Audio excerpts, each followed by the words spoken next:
Good morning, William. Bonjour William. Bonjour William. Bonjour How are you today? Barbara. Ça va parfaitement. L'année commence sur les chapeaux de roue.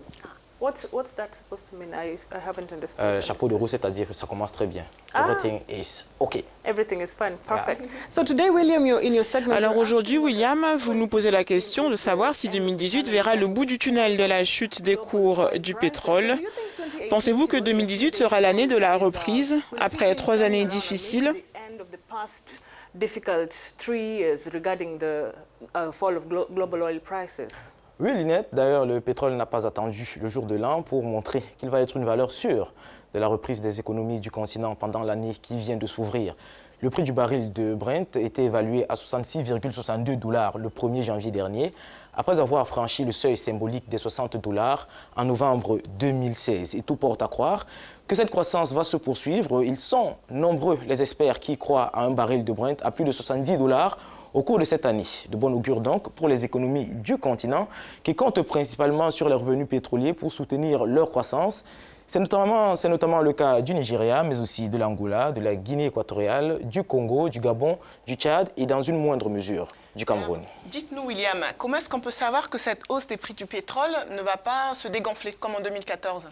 Bien sûr, il n'y a pas de vérité absolue, vous le savez, en matière d'analyse des tendances des matières premières, et ceci est particulièrement vrai pour ce qui concerne le pétrole. Cela dit, vous avez évoqué l'épisode de juillet 2014, au moment où les cours du baril avaient amorcé leur dégringolade. Je voudrais tout de suite vous rassurer, Barbara, le contexte international actuel est bien plus propice à la remontée des cours. L'Europe et les États-Unis vivent actuellement en plein hiver et ont besoin de reconstituer leur stock en hydrocarbures. Pendant les 3 dernières années, le marché a été submergé par l'arrivée massive du pétrole de schiste. Vous en avez sans doute entendu parler, pétrole de schiste américain, et par le retour de l'Iran dans le commerce international de l'or noir après la levée des sanctions américaines. Ces effets ont été endigués par la nécessité dans laquelle se trouvent actuellement les compagnies américaines qui produisent le pétrole de schiste de faire du bénéfice, mais aussi aux effets conjugués de la limitation de la production édictée par l'Organisation des pays producteurs de pétrole.